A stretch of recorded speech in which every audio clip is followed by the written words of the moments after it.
Hello दोस्तों, आप सभी लोगों का स्वागत है हमारे यूट्यूब चैनल पर एग्ज़ाम स्टैंडर्ड में। आपको बताना चाहते हैं कि जैसा मैं सीटेट यूपी टेट की सीरीज़ चला रहा हूं, जिसमें साइंस के क्वेश्चन कराने वाला हूं और प्रीवियस ईयर क्वेश्चन है। ये वो क्वेश्चन है जो पिछले एग्ज़ाम में पूछे गए हैं, पिछले सालों में पूछे गए हैं। इसीलिए मैंने यहाँ पर लिखी है ये हेडलाइन। एक बार देख लेंगे तो जान जाओगे कि किस तरीके से क्वेश्चन आपके एग्ज़ाम में आने वाले हैं और आते हैं।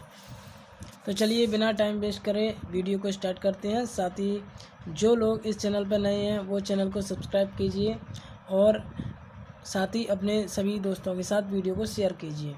अगर अच्छी लगती है तो आप लाइक भी करें और अपना कोई सुझाव देना चाहते हैं तो आप कमेंट बॉक्स में अपना सुझाव दे सकते हैं। चलिए आज का पहला क्वेश्चन स्टार्ट करते हैं। देख लेते हैं कि आपने आपकी तैयारी कैसी करी है, क्या तैयारी है आपकी, ये भी आपको पता चल जाएगा। पहला क्वेश्चन है निम्नलिखित में से कौन सा अम्ल विटामिन बी है? कौन सा अम्ल विटामिन बी है? Option number A B C D आप लोगों को दिख रहे हैं, तो बिल्कुल इसका सही आंसर होगा एस कार्बिक अम्ल, यानी कि ऑप्शन नंबर बी इसका सही आंसर है। ये विटामिन सी का नाम है और ये खट्टी चीज़ों में पाया जाता है। इसके बारे में थोड़ा सा देखना चाहें तो ये इसका आंसर है, यहाँ पर लिखा हुआ है कि ऑप्शन नंबर बी एस कार्बिक अम्ल विटामिन सी है और ये इसकी कमी से स्कर्वी नामक रोग होता है, यानी स्कर्वी रोग होता है। नींबू और खट्टी चीज़ों में नींबू, टमाटर, सब्जियां, आलू, अन्य फल में पाया जाता है। ज़्यादातर खट्टी चीज़ों में पाया जाता है, आंवला में। अगला क्वेश्चन है आज की सीरीज़ का, एंजाइम रसायन रूप से होते हैं।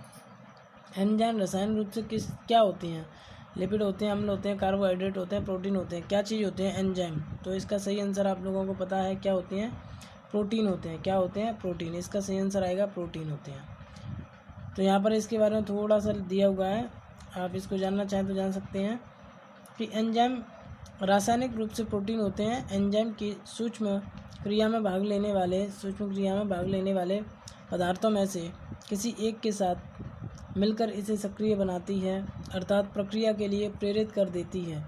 इस पदार्थ के एंजाइम का सबस्ट्रेट कहते हैं। इस प्रकार के पदार्थ को एंजाइम का सबस्ट्रेट कहते हैं, यानी कि ये क्या करते हैं? क्रिया को तेज कर देते हैं, तेज करने का काम करते हैं एंजाइम।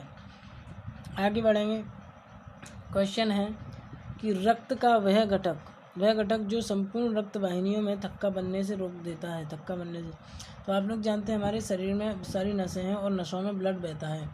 आप लोग जानते हैं कि अगर हमारा ब्लड कहीं पर गिर जाए, मतलब कि चोट लग जाए और खून बाहर निकल आए, तो आप लोग जानते हैं कि ब्लड बहने के लिए, जो ब्लड बह रहा है वो बंद होने के लिए क्या होना चाहिए कि वहाँ पर हमारे थक्का जमना चाहिए। हमारे जहाँ पर शरीर में चोट लगी वहाँ थक्का जम जाएगा ब्लड का, तो ब्लड आना बंद हो जाएगा। तो आप लोग जानते हैं कि जब चोट लग जाती है तो थक्का जमता है। तो थक्का जमता है किसकी वजह से? एक और चीज़ है कि विटामिन के के की वजह से वो थक्का जमने में सहायक होता है। लेकिन यहाँ पूछा है कि थक्का बनने से रोकता है, तो कौन रोकता है? इसका सही आंसर है एफेरेंट। ऐसा क्यों होता है? ऐसा इसलिए होता है क्योंकि ब्लड के जो धमनियाँ हैं, जो सिराएँ हैं हमारे शरीर के अंदर ही अगर खून जम जाएगा तो शरीर में रक्त का संचार कैसे होगा? तो इस संचार को पूरा करने के लिए हेपेरिन नामक घटक होता है जो हमारे शरीर के अंदर खून को जमने से रोकता है। अगला क्वेश्चन है आज की सीरीज़ का। साथ ही इसके बारे में अगर जानना चाहें तो आप यहाँ पर देख सकते हैं और इसका स्क्रीनशॉट ले सकते हैं। तो थक्का जमने से रोकता है, हेपेरिन कहलाता है। लाल रुधिर कणिकाओं में लोहयुक्त प्रोटीन पाया जाता है। लोहयुक्त यानी कि आयरन युक्त प्रोटीन जो पाया जाता है उसे हीमोग्लोबिन कहते हैं। क्या कहते हैं? हीमोग्लोबिन। हीमोग्लोबिन में कौन सा प्रोटीन होता है? तो ये नया क्वेश्चन आया, कौन सा होता है? लोहयुक्त, यानी कि आयरन होता है। ठीक है। इसके बाद एक और जानकारी मिलती है आपको कि प्रतिरक्षी यानी कि एंटीबॉडी, प्रतिजन यानी कि एंटीजन विशिष्ट प्रकार का प्रोटीन होता है। ये भी क्या प्रोटीन है? और एंटीजन लाल रुधिर कणिकाओं की कला में पाए जाते हैं और प्रतिरक्षी प्लाज्मा में पाए जाते हैं। तो प्लाज्मा में कौन है? प्रतिरक्षी। और एंटीजन कहाँ है? लाल रुधिर कणिकाओं में है। अगला क्वेश्चन है आज का, प्रकाश संश्लेषण में उत्पाद के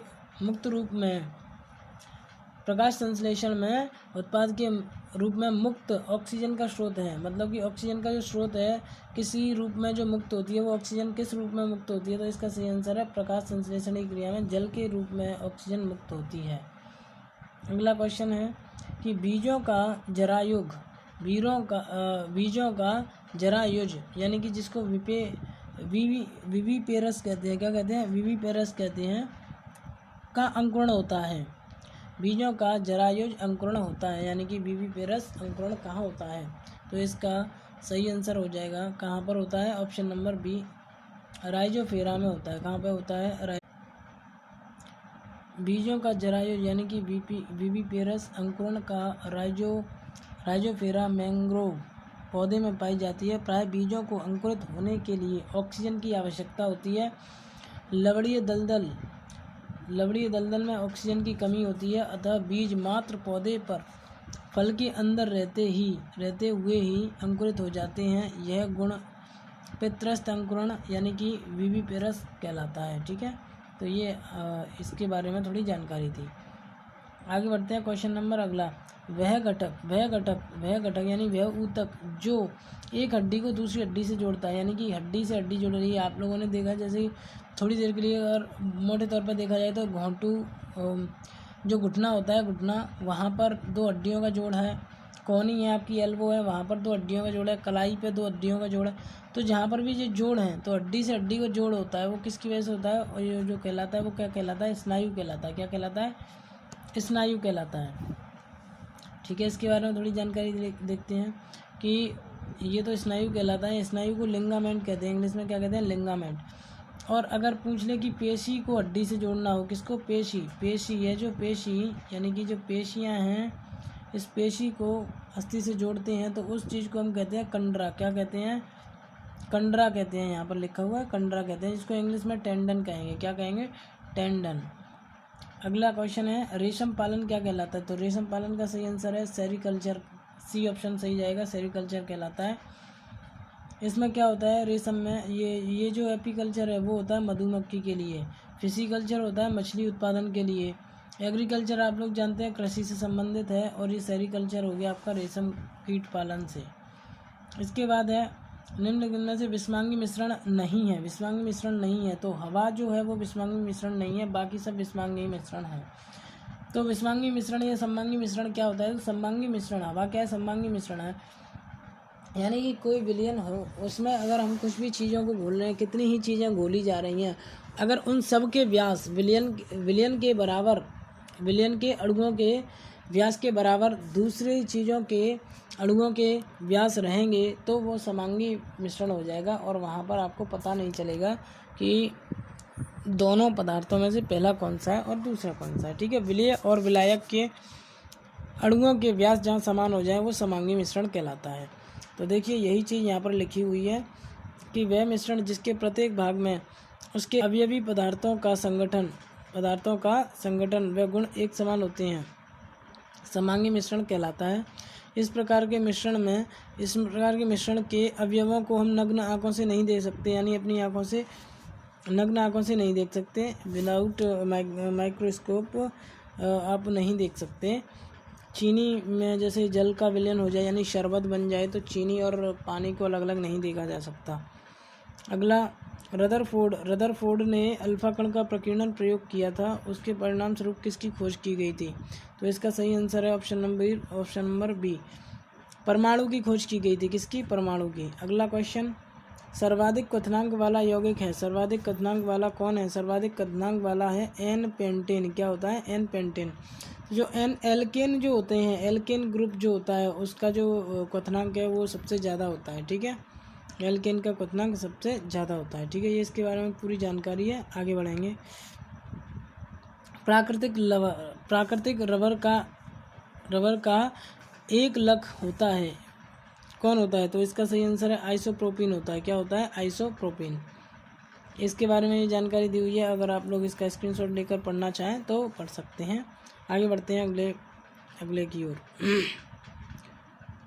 कौन सा एक सूक्ष्म पोषक तत्व नहीं है? तो इसका सही आंसर है कैल्शियम। कैल्शियम जो है वो सूक्ष्म पोषक तत्व नहीं है। चलिए, इसके बारे में थोड़ा सा जान लेते हैं। तो यहाँ पर सूक्ष्म पोषक तत्वों के बारे में मैंने दिया हुआ है कि कुछ पोषक तत्व हैं, जैसे मुख्य पोषक तत्व हैं, कुछ होते हैं गौड़ पोषक तत्व, और कुछ होते हैं सूक्ष्म पोषक तत्व। तो जो मेन मुख्य पोषक तत्व हैं वो हैं नाइट्रोजन, फास्फोरस एवं पोटास। इन्हें हमेशा याद रख के चलें क्योंकि यहाँ से क्वेश्चन बिल्कुल बन सकता है। गौण पोषक तत्व है कैल्शियम, मैग्नीशियम और गंधक। कैल्शियम, मैग्नीशियम और गंधक। तो यहाँ पर सूक्ष्म पूछा गया था, सूक्ष्म पोषक कौन नहीं है, कैल्शियम सूक्ष्म नहीं है। बाकी सूक्ष्म कौन होते हैं, तो लोहा, zinc, copper, manganese, molybdenum, boron और क्लोरीन, ये सब क्या हैं, सूक्ष्म पोषक तत्व हैं। आगे बढ़ेंगे, अगला क्वेश्चन है डीएनए की कोडिंग सेगमेंट को कहा जाता है, तो इसका सही आंसर है एक्सॉन कहा जाता है। क्या कहा जाता है, एक्सॉन, एक्सॉन कहा जाता है। इसके बारे में अगर जानना चाहें तो ये लिखा हुआ है कि डीएनए जीवित कोशिकाओं के गुणसूत्रों में पाए जाने वाला पदार्थ होता है जो आनुवंशिक गुणों के वाहक होते हैं और इनके कोडेड सेगमेंट को एक्सॉन कहते हैं। ठीक है, अगला क्वेश्चन है हमारा, निम्नलिखित में से कौन ऊर्जा का मुख्य स्रोत नहीं है। ऊर्जा का मुख्य स्रोत नहीं है, तो विटामिन जो होता है वो ऊर्जा का स्रोत नहीं है, बाकी सब में ऊर्जा पाई जाती है। कार्बोहाइड्रेट ऐसे होते हैं जो तुरंत ऊर्जा देते हैं, जैसे कि ग्लूकोज हुआ, जैसे कि आपका गन्ने का रस हुआ, तो ये सब चीज़ें क्या होती हैं, आपको एनर्जी देती हैं तुरंत। इसके बाद प्रोटीन से भी एनर्जी मिलती है, लेकिन सबसे ज़्यादा जो एनर्जी आपको मिलती है वो ऊर्जा मिलती है वसा से। सबसे पहले यानी तुरंत कौन देता है, सबसे ज़्यादा जल्दी देता है कार्बोहाइड्रेट, लेकिन सबसे ज़्यादा ऊर्जा कौन देता है, तो ये देता है कौन, वसा। ठीक है, तो ऊर्जा का स्रोत नहीं है तो वो है विटामिन। विटामिन स्रोत नहीं है, इसका ऑप्शन नंबर ए सही रहेगा। ठीक है, इसके बाद इसके बारे में थोड़ा सा दिया हुआ है, तो आप जानकारी के लिए जानना चाहें तो यहाँ पर जान सकते हैं कि प्रोटीन एवं कार्बोहाइड्रेट 4 कैलोरी प्रति ग्राम और वसा 9 कैलोरी प्रति ग्राम ऊर्जा देता है, जबकि विटामिन शरीर के विकास के लिए आवश्यक तत्व है। शरीर के विकास के लिए आवश्यक पदार्थ है विटामिन हमारा। ठीक है, आगे पेनिसिलिन प्रतिजैविक दवाएं किससे प्राप्त होती हैं, तो इसका सही आंसर है फफूंद से प्राप्त होती हैं। किससे प्राप्त होती हैं, फफूंद से प्राप्त होती हैं। इसके बारे में दिया हुआ है कि पेनिसिलिन प्रतिजैविकों का एक समूह है जिसकी उत्पत्ति फंगस यानी फफूंद से हुई है। इसकी खोज द्वितीय विश्व युद्ध के समय अलेक्जेंडर फ्लेमिंग ने की थी। किसने की थी, अलेक्जेंडर फ्लेमिंग ने की थी। इसका उपयोग जीवाणु संक्रमण के उपचार के लिए किया जाता है। इसके बाद है कि निम्नलिखित में से कौन सा एक गैर संचारी रोग नहीं है। गैर संचारी रोग नहीं है, गैर संचारी का मतलब जिसका संचार ना हो।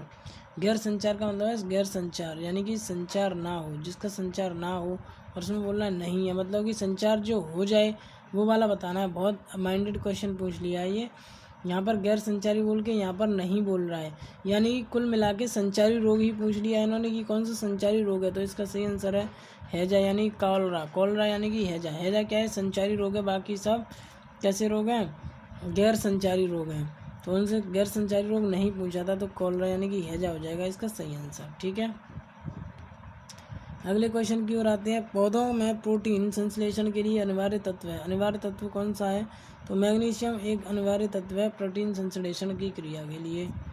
आगे बढ़ेंगे। ऐसा पादप जो बीज की अपेक्षा बीजाणु के माध्यम से प्रजनन करता है। बीज की अपेक्षा बीजाणु के माध्यम से प्रजनन करता है। तो ये क्वेश्चन बहुत ही अच्छा है, शानदार क्वेश्चन है। ऐसा पादप जो बीज की अपेक्षा बीजाणु के माध्यम से प्रजनन करता है कहलाता है, क्या कहलाता है या क्या है वो। तो इसका सही आंसर आ जाएगा कि ये वो पौधा जो है उसका नाम है फर्न। क्या नाम है, फर्न। फर्न ऐसा ही पौधा है जो क्वेश्चन कह रहा है कि बीज की अपेक्षा बीजाणु के माध्यम से प्रजनन करता है।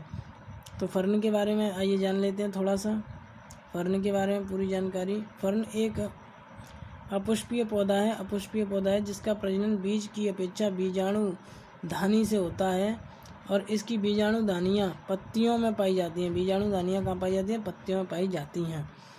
तो आइए देखिए, दोस्तों आज की सीरीज़ यहाँ पर समाप्त होती है। बाकी हम मिलेंगे अगली सीरीज़ में।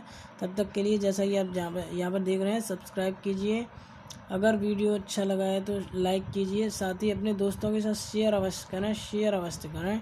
बाकी लाइक करें आपको अच्छा लगा है तो। और thank you for watching my video. इसी प्रकार की लेटेस्ट और नई वीडियो आपको मिलती रहेंगी, तो इसके लिए आप बेल आइकन को प्रेस कर लीजिए जिससे कि आपको सभी वीडियो टाइम से मिल जाया करें। तो आप अपनी तैयारी पर अपना ध्यान रखिए। हमारी शुभकामनाएं आपके साथ हैं कि आप अपने पेपर में अच्छे मार्क्स से पास हों, अपने एग्ज़ाम में अच्छा स्कोर प्राप्त करें। ये हमारी